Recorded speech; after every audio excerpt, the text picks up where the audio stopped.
প্রিয় ছাত্রছাত্রীরা, আনফোল্ডিং ফিলোসফির এই পর্বে আমরা ভারতীয় নীতিশাস্ত্রের, ভারতীয় নীতিবিদ্যার একটি অন্যতম গুরুত্বপূর্ণ বিষয়, যেটা যে কোনো ভারতীয় দর্শনের ক্ষেত্রে আমরা যে আলোচনা লক্ষ্য করি সেখানে আমরা দেখতে পাই, সেটা হচ্ছে যে একটি নৈতিক প্রসঙ্গের আলোচনা। এবং তোমরা জানো যে ভারতীয় দর্শনে যে চারটি পরম পুরুষার্থের কথা বলা হয়েছে, যে ধর্ম, অর্থ, কাম এবং মোক্ষ, এই আলোচনাটা ভারতীয় দর্শনের ক্ষেত্রে অত্যন্ত গুরুত্বপূর্ণ একটি বিষয়। তো আজকের এপিসোডে আমরা তোমাদের সামনে পুরুষার্থ যে চারটি রয়েছে তার মধ্যে সবচেয়ে গুরুত্বপূর্ণ যে পুরুষার্থ, মোক্ষ বা মুক্তিলাভ, এই মোক্ষ সম্পর্কে আমরা কিছু বক্তব্য রাখবার চেষ্টা করছি। ভারতীয় দর্শনে মানব জীবনের একাধিক লক্ষ্য বা উদ্দেশ্যের কথা বলা হয়েছে এবং এগুলি হলো পুরুষার্থ। ভারতীয় দার্শনিকেরা পুরুষার্থ বলতে কতগুলি আদর্শকে বোঝান, যেগুলি মূলত হচ্ছে নৈতিক। আক্ষরিকভাবে আমরা বলতে পারি যে মানুষ যা প্রার্থনা করে, যে আদর্শকে তার কাম্য বা অভীষ্ট বলে মনে করে, তাই হলো পুরুষার্থ। মীমাংসা সূত্রে বলা হচ্ছে, যস্মিন প্রীতি পুরুষস্য তস্য লিপ্সার্থ লক্ষণম। অর্থাৎ যেখানে বা যে বিষয়ে মানুষের প্রীতি নিহিত থাকে তার কামনাই হলো পুরুষার্থ। প্রচলিত ধারণা অনুযায়ী পুরুষার্থ চার প্রকার আমরা জানি: ধর্ম, অর্থ, কাম ও মোক্ষ। অবশ্য পুরুষার্থের সংখ্যা বিষয়ে ভারতীয় দার্শনিকদের মধ্যে কিছু মতভেদ লক্ষ্য করা যায়। অনেকের মতে আদিতে, প্রাচীনকালে ধর্ম, অর্থ, কাম এই ত্রিবর্গকেই পুরুষার্থের অন্তর্গত বলা হয়েছিল। পরবর্তীকালে চতুর্থ পুরুষার্থ মোক্ষ এর সাথে যুক্ত হয়েছে। ভারতীয় দর্শনে ধর্ম, অর্থ, কাম ও মোক্ষ এই চারটিকে একত্রে আমরা বলি চতুর্বর্গ পুরুষার্থ। এই চারটির মধ্যে মোক্ষকে বলা হয়েছে পরম পুরুষার্থ। কেননা মানুষের জীবনকে মোক্ষের অভিমুখী করে তোলাই অন্য পুরুষার্থগুলোর লক্ষ্য বা উদ্দেশ্য।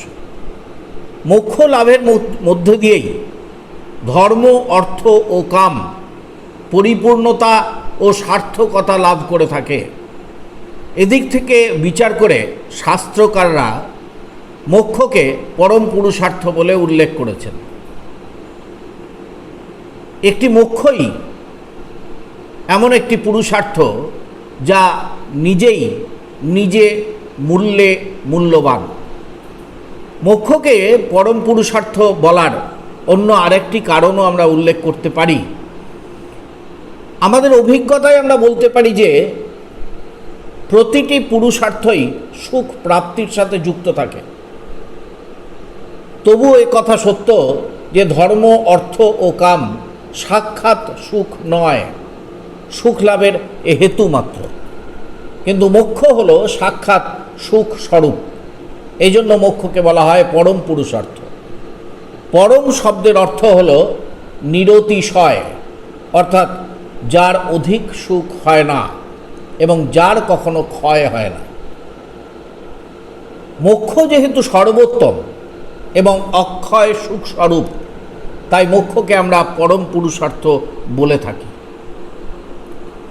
মোক্ষের সম্পর্কে বা মোক্ষের পরম পুরুষার্থ সম্পর্কে আরেকটি কারণ হলো যে এই বিষয়ে শ্রুতি প্রমাণ রয়েছে। তোমরা জানো যে ভারতীয় দার্শনিকেরা শ্রুতি প্রমাণের উল্লেখ করেছেন। বিভিন্ন ক্ষেত্রে প্রয়োজনীয় পরিপ্রেক্ষিতে তারা শ্রুতি প্রমাণের উল্লেখ করেছেন।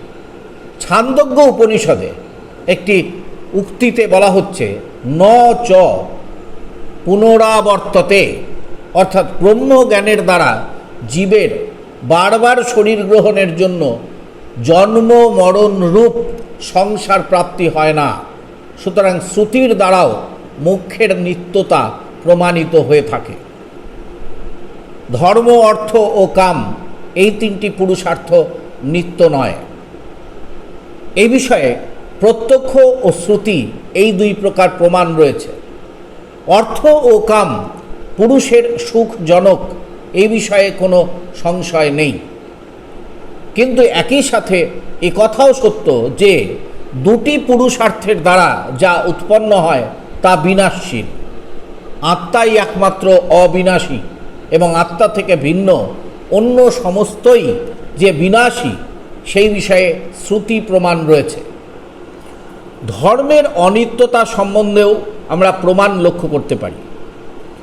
ধর্ম আচরণের দ্বারা পূর্ণরূপ যে অদৃষ্ট বা অপূর্ব উৎপন্ন হয়, তার ফলে মরণোত্তর স্বর্গাদি সুখের প্রাপ্তি হয়ে থাকে, অর্থাৎ মরণের পরে আমরা স্বর্গ লাভ করি। কিন্তু ধর্মাচরণেও এক প্রকার কর্ম এবং কর্মের দ্বারা প্রাপ্ত ফল যে অনিত্য হয়, এ কথা প্রত্যক্ষ সিদ্ধ। কৃষিকর্মের দ্বারা প্রাপ্ত শস্য অথবা রাজসেবার দ্বারা প্রাপ্ত ধন সম্পদ উপভোগের দ্বারা ক্ষীণ হয়ে থাকে, ধীরে ধীরে সেগুলো শেষ হয়। একইভাবে পুণ্য কর্মের দ্বারা প্রাপ্ত স্বর্গাদি ফলেরও ক্ষয় হয়ে থাকে বলে দার্শনিকেরা মনে করেন।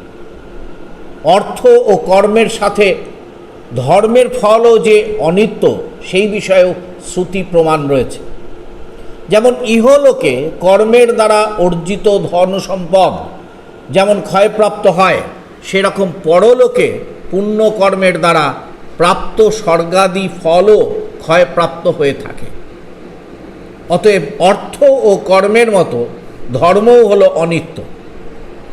এই শ্রুতিতে অবশ্য ধর্মের দ্বারা প্রাপ্ত ফলের অনিত্যতা সাধিত হয়েছে, কিন্তু ধর্মের নাশ না হলে ধর্মফলের নাশ হয় না। সেজন্য শ্রুতির দ্বারা ধর্মফলের মতো পরোক্ষভাবে ধর্মেরও নাশ সূচিত হয়েছে বলে আমাদের বুঝতে হবে। কিন্তু কোনো কোনো শ্রুতি সাক্ষাৎভাবে ধর্মের অনিত্যতা প্রতিপাদন করে থাকে। যেমন একটি উক্তি, ক্ষীয়ন্তে চাস্য কর্মাণি তস্মিন দৃষ্টে পরাবরে। এই যে শ্রুতি বাক্য, এই শ্রুতি বাক্য সাক্ষাৎভাবে ধর্মের অনিত্যতাকে প্রতিপাদন করে থাকে। চারটি পুরুষার্থের মধ্যে একমাত্র মোক্ষই যেহেতু নিত্য এবং সুখ স্বরূপ, তাই মোক্ষকে বলা হয়েছে পরম পুরুষার্থ।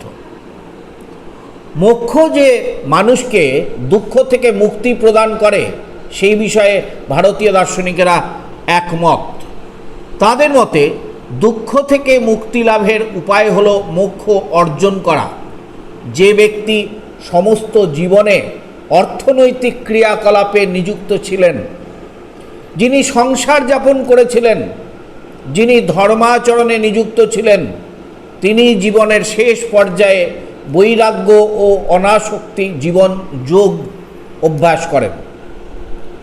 ধর্ম মানুষকে এই অনাসক্তির সাধনায় প্রবৃত্ত করায়। আমরা জানি যে ধর্মের অনুশাসনের একটি সামাজিক তাৎপর্য রয়েছে। সমাজ রক্ষায় প্রতি দৃষ্টি রেখে ধর্ম মানুষের কাম ও অর্থলিপ্সাকে সংযত করে। এই সংযত মানুষকে মোক্ষের পথে প্রবেশ করার জন্য প্রস্তুত করে থাকে। অনেকের মতে ধর্ম, অর্থ, কাম ও মোক্ষ কখনোই কোনোভাবেই সমপর্যায়ের নয়। তারা বলছেন যে ত্রিবর্গ অর্থাৎ এই ধর্ম, অর্থ, কাম মানুষের নানা কামনা বাসনাকে পরিতৃপ্ত করে, কিন্তু মোক্ষের মাধ্যমে কোনো বাসনার পরিতৃপ্তি হয় না, কারণ কামনা বাসনার উচ্ছেদই হলো মোক্ষ।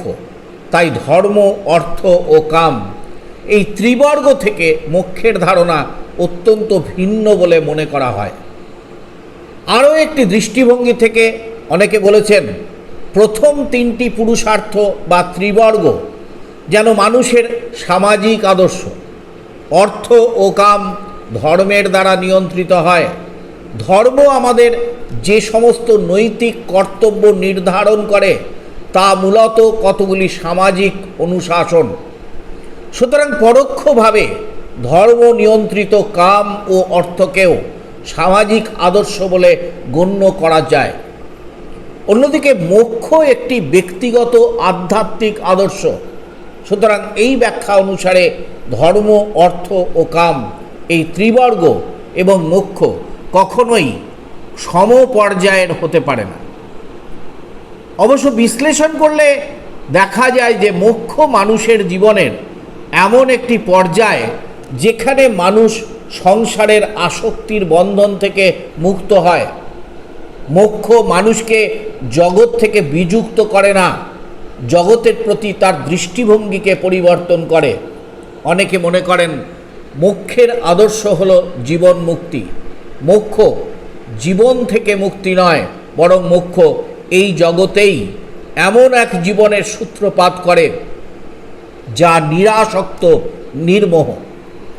মানুষের জীবন বাস্তবে এক অখণ্ড আদর্শ হলেও নানা পর্যায়ের মধ্য দিয়ে তা এক ধারাবাহিক প্রবাহের মতো চলে থাকে। তা চলমান। প্রতি পর্যায়ে মানুষের জীবনের আদর্শ হল পূর্ণতা লাভ। মোক্ষ মানুষের জীবনে এই পূর্ণতা আনে। যে জীবন মোক্ষপ্রাপ্ত সেই জীবন জগৎকে পরিত্যাগ করে না।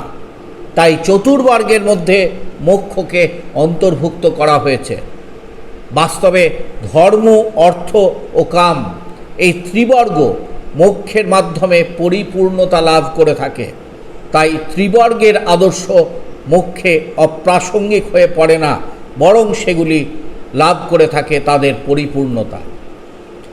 এইভাবে ভারতীয় দার্শনিকেরা তাদের দর্শন চর্চার নীতিবিদ্যা অংশে বা নৈতিক আলোচনার প্রসঙ্গে তারা এই চতুর্বর্গ পুরুষার্থের মধ্যে মোক্ষ সম্পর্কে তাদের বক্তব্য এবং মোক্ষ যে অন্য ত্রিবর্গ যে পুরুষার্থ রয়েছে তার থেকে এই মোক্ষের যে শ্রেষ্ঠত্ব বা উৎকর্ষ সেগুলোকে তারা প্রতিষ্ঠা করার চেষ্টা করেছেন। যে মানুষের জীবনের চরম লক্ষ্য, মানুষের জীবনের পরম লক্ষ্য এই মোক্ষ লাভ বা মুক্তি লাভ।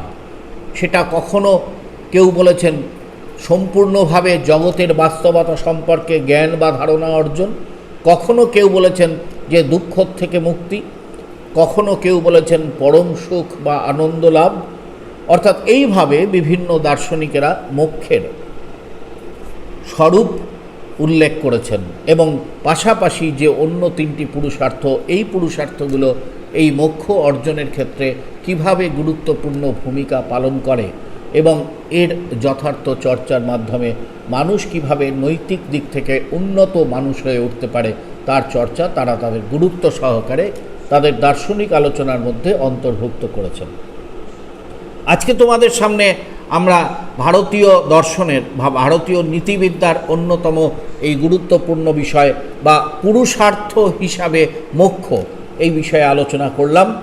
আশা করি তোমাদের এই আলোচনা কাজে লাগবে। আজকের মতো পুরুষার্থ হিসাবে মোক্ষ এই বিষয়ে আমাদের আলোচনা আমরা এখানেই শেষ করছি।